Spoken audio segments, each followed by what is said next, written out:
Alabama, Clemson, Notre Dame, and Oklahoma as expected. Mark Rogers TV, the voice of college football, breaking down the selection committee's picks for 2018, the fifth college football playoff. And I'm running through the teams, and I'm going to compare the teams and who should have made it and who maybe should have been left out. Please like, comment, and subscribe.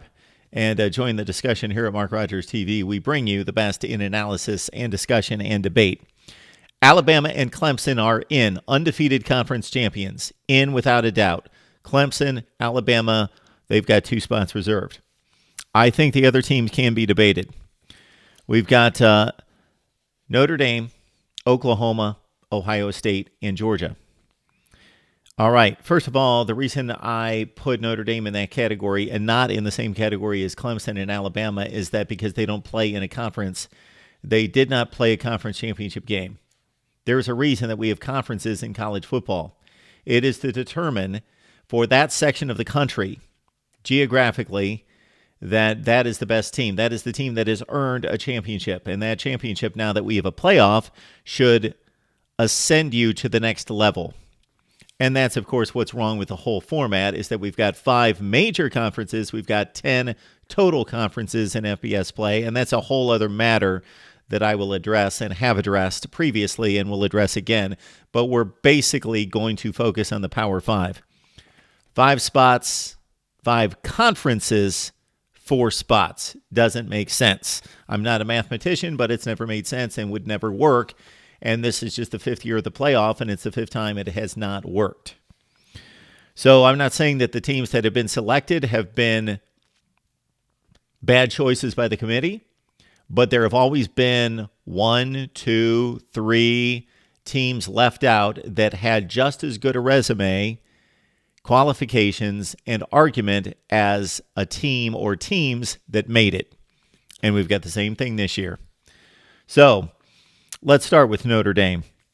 They had a very tough schedule on the surface to start the season. Based on preseason projections, Notre Dame had a difficult schedule. They scheduled difficult. I give credit to Notre Dame on a consistent basis for their approach as a football program, scheduling difficult. But it didn't work out this year for them. Or, actually, it did work out for them because they won all of their games, and therefore they made the college football playoff. But what appeared to be a tough schedule in September turned out to be a very mediocre schedule. Florida State turned out to be awful. Virginia Tech, awful. Stanford, decent. USC, pretty awful by their standards. So in a typical year, what would you get out of Stanford and USC? Well, you would get 2 teams that are vying for the Pac-12 championship. They have played in more Pac-12 championship games than anyone. Those 2 schools, but not this year. So instead of 9-3, 10-2, top 15 type of clubs, we got 8-4 and 5-7. And we got 2 teams that actually competed with Notre Dame into the 4th quarter. And for USC, they had a lead and were in the game up until the last few minutes. And for Stanford, they were right there until late in the 3rd quarter on the road at Notre Dame. We got 2 teams in the ACC in Florida State and Virginia Tech who, like USC and Stanford, are typically good, but not this year. Pretty awful. Florida State at 5-7 missed postseason play for the first time since 1981. Virginia Tech needed a win over Marshall to make postseason play when almost everybody makes postseason play at 6-6. So the Notre Dame schedule was highlighted in the end by Michigan, who was a really good team, a top 10 team, but got blasted by Ohio State and proved to not be an elite team. And that was Notre Dame's huge win. And, of course, they also beat Syracuse and blasted them 36-3. So credit Notre Dame, but I don't know that Syracuse, considering the weakness of the ACC, was really that good. Syracuse is a top 20 team. Michigan's a top 10 team. And Notre Dame won those 2 games. And those were their best wins. And the other wins that normally would be great wins were just wins. Notre Dame played the most even of the schedules because other teams in conferences play the best teams in the conference and the worst teams in the conference, and they play some FCS and group of fives outside of the conference, and then maybe a big Power 5 matchup. So it's more uneven, really good teams and really bad teams that most of these other teams in conferences play. But Notre Dame played a very even schedule of a lot of okay teams, a lot of top 50 kind of teams. Virginia Tech, Florida State, those type of teams, Vanderbilt. That was Notre Dame's schedule, highlighted by Michigan and Syracuse, their two best wins. Of course, they didn't lose a game. Did not lose a game. They also were though not subjected to a 13th game. And I'm sitting there watching Ohio State have to deal with Northwestern, Alabama, and Georgia. I'm looking at Oklahoma having to make the college football playoff by beating Texas in the Big 12 championship game. And I'm watching even Clemson have to deal with Pitt. It was barely much of a task for Clemson, but they still had to go out there and win a game against a decent team that Notre Dame barely beat at home. So that was another marginal win for Notre Dame, another okay win. And the more it bothered me watching that, thinking it's not as though Notre Dame was kept out of these other conferences and denied access into these other conferences. They do not want to play in a conference. Therefore, they should have to overachieve to make the college football playoff. And certainly, had they lost one game and been tied with the likes of Oklahoma and Ohio State with one loss, I would hope that Notre Dame would be left out for not winning a conference. Now, with no losses, I'm on the fence. I've got to admit, I have thought the whole time if Notre Dame goes undefeated, of course, they've earned a spot in the playoff. But maybe we should send a message and leave them out of the playoff and say, join a conference. Think about this. Notre Dame's athletic department is affiliated and a member of the ACC in every other sport. Men's basketball, women's basketball, baseball, lacrosse, whatever else they play. They are a full-fledged member of the ACC in everything except football. Sure, they play the ACC contract, which benefits Notre Dame and the ACC financially, but in terms of producing a champion or a situation in which we can evaluate teams to build toward a championship and get the best teams in the playoffs, it doesn't help. What would help is if Notre Dame joined the ACC, even though I believe historically, based on geography and history and tradition, they should join the Big Ten, but they're affiliated with the ACC. And if Notre Dame as a football team would join the ACC, think about this. Instead of Clemson playing Pitt in another awful ACC championship game against a 7-6 team, Clemson would have been playing Notre Dame in the ACC championship game, and that would have eliminated one of them. That would have been the eliminator, and rightfully so. It would have been decided on the field. It should have been decided on the field in the ACC championship game, Clemson and Notre Dame. So that's the Notre Dame resume. The Georgia resume includes wins over Florida, Auburn, Kentucky, South Carolina, Missouri, and Georgia Tech. So some really good teams in Florida in particular and Kentucky. Those are two top 15 wins, and I hate to use the rankings, but I will when I believe that they apply. Florida and Kentucky, top 15 wins for Georgia. The rest of them are top 40 type teams. Georgia Tech, Missouri, South Carolina, certainly Auburn would be the best of the rest.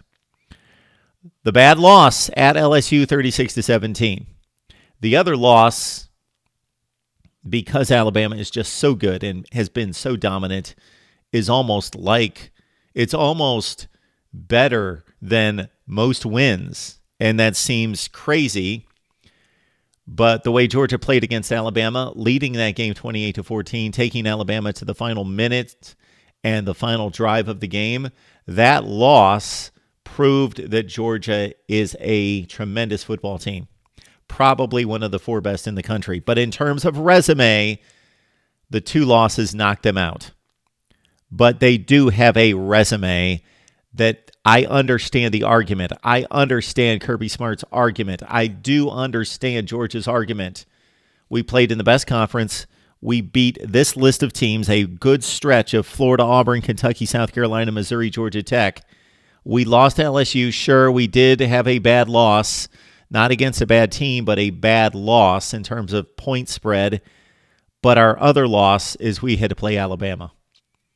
and Alabama's been so good, and we played them toe-to-toe again. So that's the Georgia argument. Again, against Georgia is no conference championship and 2 losses. Okay, the Ohio State argument against Oklahoma is the more direct comparison because of the conference championship and because it's very close. It's very close. For those of you who have watched me for at least a couple of years, you know that I went on a rampage pro-Ohio State against Alabama last year. I don't want to explain it again right here, but I will if you need me to in the comment section. And in 2016, I went on a rampage for Penn State over Ohio State. And I'm not going on a rampage. I was half dreading and half relishing going on a rampage once the selection was made. But I can't go on a rampage. The selection committee had an impossible job to do, and I believe they did just about as well as they could in this. Oklahoma earned it. Ohio State earned it. Notre Dame earned it. Georgia has an argument. They have an argument based on how well they played against the best team in the country. They didn't earn it because they didn't get the job completed, but they have a good argument. So for Ohio State, the big downer is they lost to Purdue by 29 points, and Purdue went 6-6. That by far is the worst loss of the teams that we're talking about.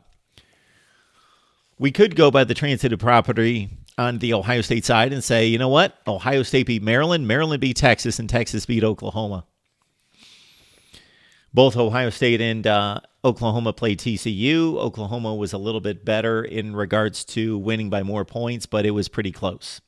They beat TCU by 20 or 25 points, and Ohio State beat them by 12. It didn't much matter.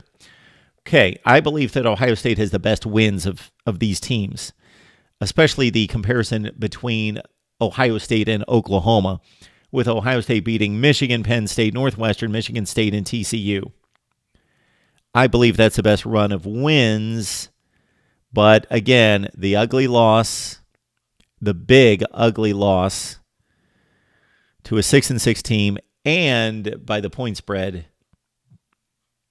and then also the ugly wins of Maryland and Nebraska. Although Oklahoma, I'm not going to let you off the hook. Hang on. The Ohio State offense is exceptional. It's one of the 5 best in the country, and their defense is much better than Oklahoma's, even though it did not meet expectations most of the year. Okay, the Oklahoma resume. The big plus for Oklahoma is that they avenged the loss against Texas. So Ohio State did not have that opportunity to avenge the loss. Georgia did not have the opportunity to avenge the loss. If LSU would have beaten Alabama and would have won other games, then Georgia could have avenged the loss. Ohio State could have avenged the loss against Purdue. Northwestern's a pretty good placeholder for Purdue to say, okay, the Buckeyes came back and they beat a team that was better than Purdue, that beat Purdue head-to-head, and Ohio State beat them by 21 points. And one more point on Ohio State is keep in mind that Northwestern, although the name and the name brand does not impress people, that is the worst loss handed to Northwestern in 3 years. Since 2015, that is the worst loss that Northwestern has suffered. They took Michigan to the wire. They took Notre Dame to the wire. They beat Wisconsin, Iowa. Northwestern beat Minnesota and Purdue and Michigan State. It was a good team, very good team. So for everyone who does not believe that Northwestern belonged in the Big Ten championship game, I understand the knock against the non-conference performance early in the season, but by the end of the season, it was a worthy team. And again, Ohio State manhandled them more so than Oklahoma beat down Texas. Okay, back to the Oklahoma resume again. The big plus is that they avenged their loss. Their wins are comparable to Ohio State, but I give the Buckeyes a decided advantage, but it's comparable. They beat Texas, West Virginia, Oklahoma State, Iowa State, and Army. Although the Army win and the Oklahoma State wins are the equivalent of Ohio State beating Nebraska and Maryland. They're close wins against marginal teams, very close. Much was made of the Ohio State effort against Maryland and needing a 2-point conversion failure out of Maryland. Well, Oklahoma needed the same thing out of a Oklahoma State team that was comparable to Maryland. And they also needed the same out of Army. They went to overtime against Army. And yes, Army went 10-2, but against a group of 5 kind of schedule. And Oklahoma barely survived Texas Tech, who went 5-7 and fired its coach. Okay, this is the best offense in the country. Probably. I think Alabama's more talented on offense, top to bottom, but Oklahoma produced the best on offense against the Big 12. And the defense was awful, although in Game 2 against Texas, it played much better. Played most likely its best game of the season.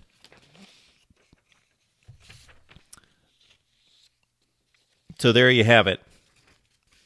So let's break it down like this.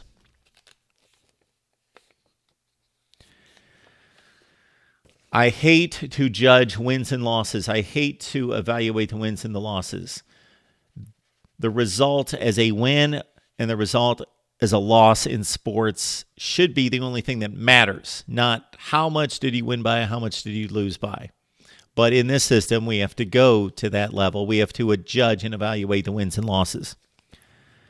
So, under that criteria, because of the Purdue debacle on the road for the Buckeyes and because of Oklahoma avenging the Texas loss, based on that criteria, this is the way the college football playoffs should have been selected. Alabama, Clemson, Notre Dame, Oklahoma. Sounds familiar. All right. But Notre Dame should be in a conference. Notre Dame should join the ACC. Notre Dame should not be exclusive. Notre Dame should play a 13th data point. They should have to earn a conference championship against a quality opponent like everybody else did. So, if you want to take that criteria into consideration, then this would be your 4 playoff teams. Alabama, the Clemson Notre Dame winner in the ACC championship game, Oklahoma 3, and Ohio State 4. Or we could go with what were the results on the field? The group of 5 plays with the Power 5. The College Football Playoff Selection Committee is telling the group of 5 that they are considered and they do rank group of 5 teams. Maybe they should stop ranking group of 5 teams. If a undefeated team from the group of 5 is not going to be anywhere close to being truly considered for this college football playoff 2 consecutive years, maybe they shouldn't even rank them. They should say, well, they're just games that some of the Power 5 teams play, but we're not going to rank the teams in the group of 5. I find it difficult myself in the college football top 25 that I release each week that makes sense. I find it difficult comparing the Power 5 schedules and the group of 5 schedules and ranking typically, let's say, a group of 5 team that's 9-1 versus a Power 5 team that's 7-3. I find that difficult. You can't compare the schedules. But if we're going to go with record and success against the schedule, these are the 4 teams that earned it regardless of conference, regardless of level. They're all FBS teams, and they're all supposed to be considered, and they're all ranked by the committee. This would be the 4 playoff format this season in 2018. Alabama 1, Clemson 2, Notre Dame 3, UCF 4. And then finally we have what has become the mission statement of the committee. The committee's mission statement, and they've used this phrase just basically the last 2 years, pretty much to defend the Alabama selection. So in year 1, when the committee selected Ohio State over TCU and Baylor, they said, we need a conference championship with a 13th data point. And the Big 12 is not giving us a 13th data point, and they're not being able to determine their conference champion. They have co-conference champions. Therefore, Ohio State earned it. In 2015, they really didn't have a huge controversial issue in that they had 4, 0, or 1 loss conference champions. In 2016, they went with resume and track record. So they went with Ohio State's resume as a one-loss team, having won more difficult games against the likes of Michigan, Wisconsin, Oklahoma, over Penn State's conference championship and a head-to-head win. In 2017 was the first time that we heard the term used repeatedly, we're choosing the best teams. And then we heard it again this year. We're choosing the best teams. Well, the committee didn't seem to necessarily choose what most people consider to be the best teams, nor did they rely completely on record. They did a little bit of both, because they certainly, by selecting and placing Ohio State 6 and Georgia 5, they told us a few things. They told us that if Alabama had lost, that they would have not fallen out of the top 4. That clearly tells us that. That also tells us that if Georgia had won, obviously they would have made the playoff, and that Oklahoma was considerably ahead of Ohio State because Oklahoma jumped up to number 4, and Ohio State stayed at 6. It definitely told us, if you interpret the rankings from a week ago to the rankings that were released today, the final rankings, it told us that Alabama would have made it with a loss to Georgia, and that Georgia was highly considered for that 4th spot, as they basically maintained ground at number 5 despite the loss. So what the committee really believes is they would like to select the 4 best teams, what they think are the 4 best teams, but when there's an issue with wins and losses that doesn't look right, they don't want to be too controversial, so they wouldn't have elevated Georgia over Oklahoma.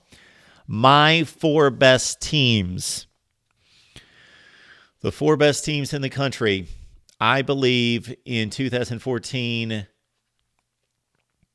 there would have been a case, had we gone back to 2014, that despite an undefeated record, we would have bounced Florida State, we would have brought in TCU, and we would have had TCU, Ohio State, Alabama, Oregon. In 2015, we would have bounced Michigan State, and despite the head-to-head win, Ohio State was one of the 4 best teams in 2015. In 2016, we probably had the 4 best teams, at least the way they played up until the playoff. Then the Buckeyes looked bad in 2016 against Clemson and maybe weren't one of the 4 best. But going into it, certainly looked it. And in 2017, we probably got the 4 best. The 4 best, according to me, and this is not what I think should have been selected, but a number of people asked me over the last few days, who do you think are the 4 best teams in the country?